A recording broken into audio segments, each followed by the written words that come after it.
জেনা করতেছি, ব্যভিচার করতেছি, ওই দরবারে আর যাব না।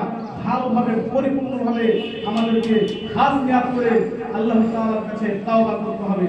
আপনি 14 ফেব্রুয়ারিতে একটা মেয়েকে নিয়ে ফুল দিলেন, আজে বাজে কাজ করলেন, আপনাকে ওই যদি তাওবা করতে হয় ওই কাজে আর কখনো যেতে পারবেন না। সেই নিয়াত করে আপনাকে তাওবা করতে হবে, আপনার তাওবাকে কবুল করে দিবে। এর প্রসঙ্গে আল্লাহ তাআলা সূরা তাহরিম 66 নম্বর সূরার 8 নম্বর আয়াতে বলছে, ইয়া আইয়ুহাল্লাযীনা আমানু, হে মুমিনগণ, হে ঈমানদারগণ, তুবু ইলাল্লাহি তাওবাতান নাসুহা, তোমরা খাঁটি তওবা করো।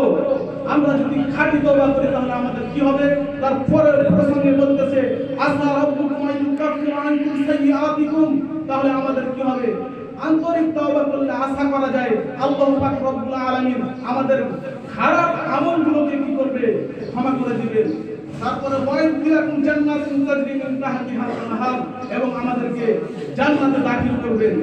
সম্মানিত হাজিরিন, তাহলে আমাদেরকে নিয়ত করতে হবে ভালো, যে আমরা যে কাজ করতেছি, যে গুনাহ করতেছি, আমরা আল্লাহ তাআলার কাছে ফিরে আসলাম, আমরা কখনো সেই